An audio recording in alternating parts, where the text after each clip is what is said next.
Welcome. Good to see you. Today I want to do a writing exercise, and that writing exercise is to write a story that is too dark for a Pokemon game. So my name is Jerrel. I develop games for a living, and that includes being the concept developer, programming, art, audio design, music, composition, and story writing. In the past, I've written professionally for public relations, speeches, marketing, and advertising at industry level. So if you want to skip the intro, then I'll put the timestamp in the description and a pinned comment so you can go straight to the story.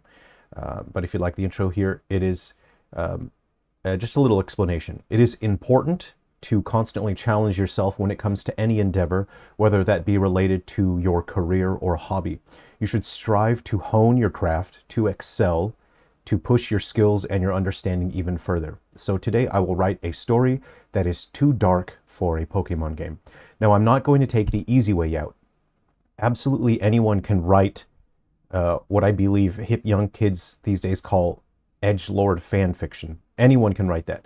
Anyone can just shoehorn inappropriate and culturally taboo topics into a narrative meant for children. So I'm not going to take the easy way out. I'm going to take the challenge seriously as if I were contracted to write a story for a game. I'm going to write this as a story that is viable as an actual narrative for a potential Pokemon game.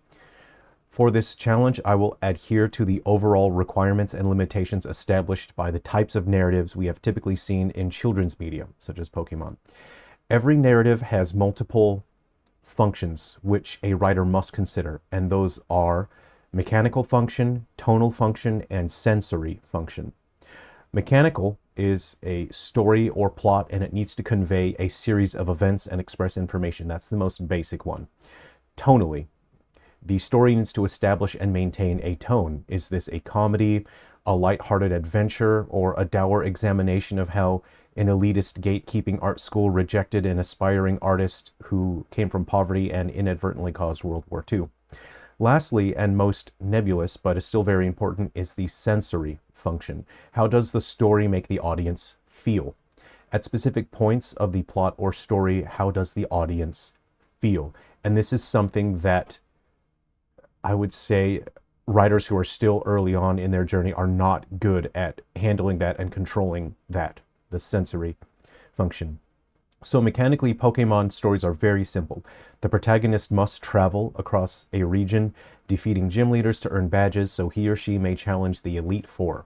In this case, this will be the Elite Four on Starlight Mountain in our story and become the champion. Tonally, Pokemon stories are lighthearted and fun with no nuance or complexity. And in terms of the sensory function, Pokemon stories make the player feel uplifted and empowered. Again, there is no complexity or depth in this aspect when it comes to Pokemon. What I will achieve with this writing exercise is adhere to the mechanical function of Pokemon stories, and I will approach tonality differently, offering a more nuanced approach with more complexity, more meat on the bone. And in terms of the sensory function, I will write a story that allows the audience to feel different things and different emotions throughout the series of events. So let's begin. Our story needs a title, so I will call this Pokémon Summer and Pokémon Winter. Each game takes place during a different season, so the environments, the item pickups, the NPCs, and even the trainers you battle will be different across both versions since they are taking place during different seasons. The game starts in typical fashion with the player choosing either boy or girl and entering their name. For writing purposes, we will call the player character Star, as Star will be the default name for the player character. We'll refer to them as a player character for now. Welcome to Suncrest Town, the starting town in the Tolino region. There's a letter O in this region if someone wants to send a memo to Paldea.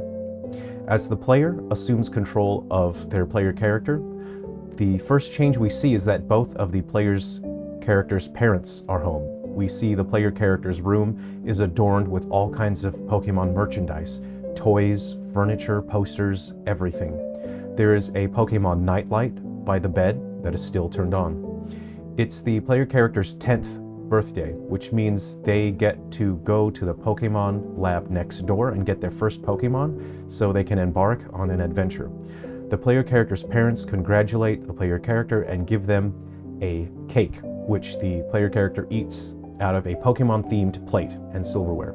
Everything in this house is Pokemon merchandise, showing just how much this character loves Pokemon and that this character is pampered by their parents a bit. The parents give another serving of birthday cake to the player, and they tell the player to bring it over next door to the player character's childhood friend, who we will call Ray. This will be the rival character, but you can change this character's name to Buttface or Poop if you choose. The parents indicate that Ray has been the player character's best friend since they were very little, and that they have always had dreams of going on Pokemon adventures together and traveling all around the world. The parents remind the player character to go upstairs and turn off their nightlight. So before they leave the house, they have to go and turn off the nightlight. Upon leaving the house, the player character meets Ray outside of Ray's house. Upon offering the cake, Ray slaps the cake out of the player's hand, knocking it to the ground. Ray says, "Why would I want birthday cake from a weakling like you? Let's hurry up and go to the lab to get our Pokemon so I can beat you."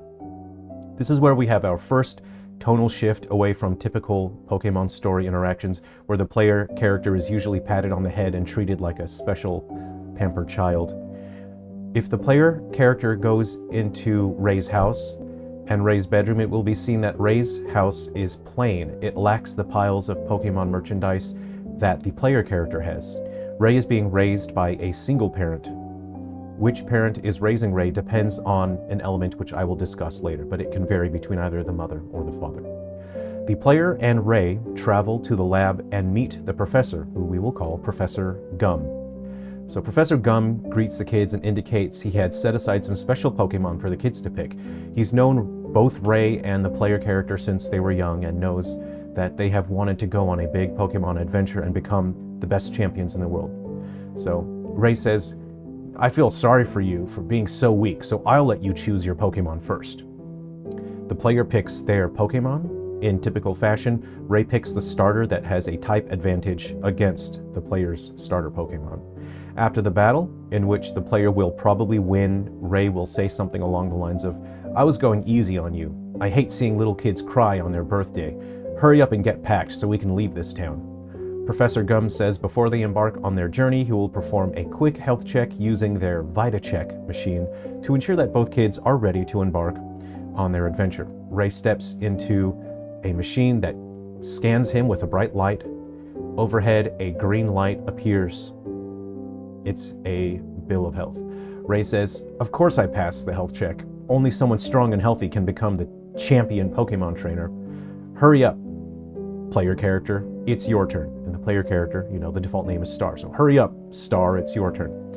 The player character steps into the health check machine. They're scanned by a bright light, but unlike Ray, there is a delay. No green light appears overhead. After another unsettling delay, the happy-go-lucky music of Suncrest Town fades into silence as a red light appears overhead.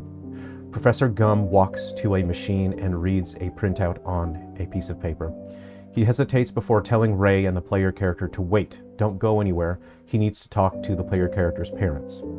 Professor Gum leaves. After waiting a moment, Ray says, "Why did you have to fail the health test? I don't want to wait here. Let's go and find out what Professor Gum is talking to your parents about." So the player character and Ray leave the lab against the professor's instructions, and they walk in on the professor's conversation with the player character's parents. The professor says the player character, Star, we'll start referring to that character as Star now. Star is very sick. They won't be able to go on their adventure until they undergo treatments to get better. And the parents ask if the professor knows what caused the sickness, and the professor explains it's a new kind of illness and they don't know that much about it, but it's been happening more and more, and they need to start treatments right away or Star could die. Ray makes their presence known. He gets angry and he says, "So we don't get to go on an adventure today? We were supposed to leave the town at the same time so we could be rivals. I knew a weakling like you would mess something up." Ray storms out of the house, obviously upset. The professor apologizes to Star, the player character, and the scene fades to black. Then the scene fades in with the player character, Star, in a bed in the professor's lab. Outside of the room, the parents are talking to Professor Gum. It is 6 months later. They say that it's been months undergoing treatments and ask the professor if there's been any improvement. Professor Gum shakes his head, walks away in disappointment. The parents follow him. They lament about Star's dream, how Star wanted to go on an adventure and travel around and catch tons of Pokemon and become the champion. The parents leave as they slowly walk out of the hallway. A moment later, Ray is seen walking down the hallway slowly. Ray knocks, then enters the room. Ray is holding 2 plates of food, one for himself, one for the player character. Ray says, "My mom made an extra serving for you. I thought you'd be getting bored of the food here at the lab. I even got your favorite Pokemon plate from your house." The player character slowly eats the food. It is apparent the character Star. It's apparent Star has gotten weaker over the past few months despite the treatments. Ray says, "All you need is good food and rest so you can get better. As soon as you're strong again, we'll leave this town so we could go on our adventure." Ray turns his back to Star and to the camera and says, "We're supposed to be rivals. I can't just leave here and go on an adventure alone. So hurry up and get better already." The player character struggles to lift up the plate but is too weak and drops it. The food falls to the floor, spilling everywhere. Ray turns and looks at Star for a moment. He takes his own plate of food and starts spoon-feeding Star as the scene slowly fades to black. It is 6 months later. Fade into Star's room, the player character's room. The shades are drawn tight over the window. The only light in the room comes from the dull glow of a Pokemon nightlight by the bed. The player character, Star, is not there. After a moment, one of Star's parents appears, walking up the steps into the room. The parent looks around the room, slowly walks over to the bed, turns off the nightlight, then leaves the room. As we see the scene downstairs, the player assumes control of the parent. Which parent the player now controls depends on whether the player selected boy or girl. If the player selected boy, the player will now control the father. If the player selected girl, the player will now control the mother. Over the past 6 months, it is revealed that the now playable parent has fallen into depression and has lost all motivation to do anything with their life. The other parent asks the now playable parent to take a box of their child's Pokemon toys, of Star's Pokemon toys and merchandise, and carry it over next door to give it to Ray. The other parent says, "It's better someone gets to enjoy these things than for all these toys to sit in the dark collecting dust." The playable parent, who we will now refer to as the player character, picks up the box and goes next door to Ray. In the kitchen there at Ray's house, the player is greeted by Ray's parent. If the player selected boy, then Ray's parent will be the mother. If the player selected girl, then Ray's parent will be the father. So this is the opposite to the player character now, the parent. Ray's parent says Ray has been so depressed sitting in his room ever since the funeral. It has been months, but Ray still has been able to move forward with his life. Ray's parent says Ray won't talk to them and asks the player if they could go talk to Ray. The player goes up the stairs and gives the box of toys to Ray without saying a word. Ray starts taking things out of the box, and the player character, the parent, starts taking toys out of the box, and they start playing some toys and games together the way a parent would. We see Ray laugh a bit before he turns his back to the player character and the camera. He wipes his eyes. The player character sees 2 Pokeballs sitting on Ray's dresser and asks about it. Ray turns and says those are the starter Pokemon that they chose together 1 year ago. The player character goes and picks up one of the Pokeballs and gestures to Ray. Ray says, "What do you mean? Are you saying we should go on an adventure, even without Star?" Ray gets angry and runs out of the room shouting, "No, I would never go on an adventure without Star. We were going to be rivals and become champions together." The player character leaves the house and goes back home and talks to their spouse, the other parent. They discuss taking their child's ashes to the top of Starlight Mountain, where the Elite Four are, and spreading Star's ashes there. They come to an agreement, and the player character, the parent, gets dressed. The spouse tells the player to go to the lab and talk to the professor to prepare for the adventure. The player goes to the lab and talks to the professor, and the professor discusses it with the player before asking them to step into the VitaCheck machine to do a health check. The player character steps in. There is a moment's hesitation. instead of a green light or a red light, an orange light appears overhead. The professor looks at a paper printout and says, "Your back injury has never really fully recovered from the accident. This is going to be very difficult and painful for you. Are you sure you still want to go through with this?" The player character wants to spread Star's ashes on Starlight Mountain, where the Elite Four are, and the professor explains that absolutely nobody is allowed on Starlight Mountain where the Elite Four are, and the only way that people are allowed to climb Starlight Mountain is if they have 8 gym badges. The parent, the player character, will have to defeat 8 gym leaders, collect the badges, then climb to the top of Starlight Mountain so they can spread Star's ashes. The player character lets out Star's starter Pokemon from the Pokeball to greet it for the first time. The Pokemon is excited to greet the parent. There is a moment of comfort as the two hug. And from this point, walking Pokemon are enabled, so whatever Pokemon is in the first slot can walk alongside the player. The professor wishes the player character good luck. The player character makes their way to leave town, where they are stopped by Ray, who shouts, "Wait for me! I'm ready to go!" Ray's tone has changed and is enthusiastic and excited. Ray says, "You don't even know how to catch a Pokemon yet. I better show you first." There is a tutorial battle where Ray explains how to use a Pokeball to catch a Pokemon. Before properly leaving town, before embarking through the first route, Ray asks a favor. Ray asks if he can carry Star's ashes while they leave town, just for the first route. Ray says he wasn't going to leave town without Star.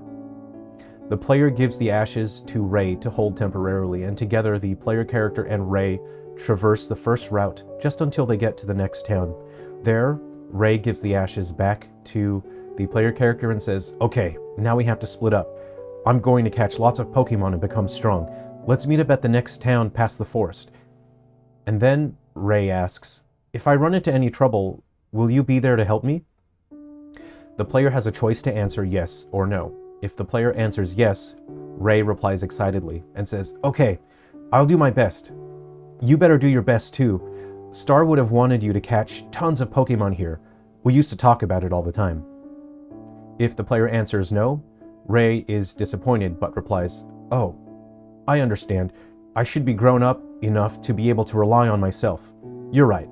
I'll be tougher and stronger, but make sure you catch lots of Pokemon here. Star and I wanted to catch lots of Pokemon here. We used to talk about it all the time." From here, the game proceeds as a typical Pokemon adventure. Whenever Ray and the player character meet up, they have a battle to test each other. They reminisce about Star, and they talk about how Star would have loved it there, wherever their adventures are taking them. They spend more time together, and the more time they spend together, the more they form a surrogate parent-child bond. They discuss grief and loss, and by going on the adventure, they are able to process their grief over Star's death. Eventually, the player character encounters Team Light. That is this story's team of villains. Their MO is to bully and take over small local businesses, then sell their counterfeit Pokemon merchandise. Team Light has been stealing people's Pokemon and using those enslaved Pokemon to create the counterfeit merchandise. Upon raiding Team Light's hideout, the home base of operations, it is discovered that the paint that they have been using for their counterfeit merchandise is toxic, and that is what has been making kids sick. It is revealed the reason why Star got sick and died was because of too much exposure to the counterfeit merchandise that Team Light has been selling. The player character eventually defeats Team Light, and they meet and then battle and defeat Team Light's leader, Marliani. And the player character, the parent, explains to Marliani how Star died due to the toxic paint from the counterfeit merchandise. Full of guilt and remorse, Marliani disbands Team Light permanently. Throughout the course of the adventure, the player is given enough information to learn that even though Ray and Star were close best friends when they were young, one of Ray's parents left to go on their own Pokemon adventure many years ago and never came home. It is later revealed that that parent, Ray's parent that left, just walked out on their family. And when Ray and the player find that parent living somewhere else on their own, Ray is very upset. The player learns the reason that Ray had become so antagonistic towards Star was because Ray was jealous that Star had both parents still, and Star was getting lots of attention and lots of Pokemon merchandise, while Ray's single parent struggled with finances. The player and Ray eventually collect all badges of the Tolino region, and they make their way to Starlight Mountain. The player character's injuries make it difficult to climb, but then Ray appears there and helps, and together they work to help each other and climb to the top of Starlight Mountain. At the front gates of the Elite Four, the player character wonders if that is a good spot to spread Star's ashes, and Ray says Star would have wanted to reach the very top of Starlight Mountain, and you can only get to the very top by defeating the Elite Four. So together, the player character and Ray vow to defeat the Elite Four and make it to the top. Ray goes first. The player character follows shortly after, defeating all of the Elite Four in what feels like bittersweet victories. Each member of the Elite Four fights their hardest against the player character, trying to make up for their recent defeat at the hands of Ray. The player character defeats the Elite Four, then reaches the very, very top of Starlight Mountain, where there is a platform that is basically the highest point in the entire region. And this is where Ray is waiting. By this time, the player has been fighting throughout the entire night. The sky is full of stars. It's not called Starlight Mountain for nothing. The player character is about to spread the ashes of their child when Ray says, "Wait, let's have one more battle here at the top of the world for Star." This is the final champion battle. After the battle, Ray says, "Thank you, Star. You were the best rival I could have ever had." The player character opens the urn and spreads Star's ashes as the sun gently rises over the horizon. The scene lingers for a moment before gently fading to black. The end. What did you think of the story? I hope you enjoyed it. This is something that I personally would find interesting. I really enjoy all kinds of different stories, and with Pokemon games, I personally would like to see things with a bit more complexity, a more nuance, and I thought this would be a great exercise for me, a great opportunity to try to just sharpen my skills a little bit and try to write something that could potentially be viable as a story, but is simply just too dark. And I tried to avoid making things overly dour, because at the end of the day, the Pokemon games are meant to uplift and inspire and to encourage. So I didn't want to write a story that was just a total downer. This is a story that is about overcoming grief and loss and processing that, and finding family and friendship with other people that are in a similar position than you, where you can understand each other. So I hope you enjoyed that story. Let me know what you think of it in the comments section.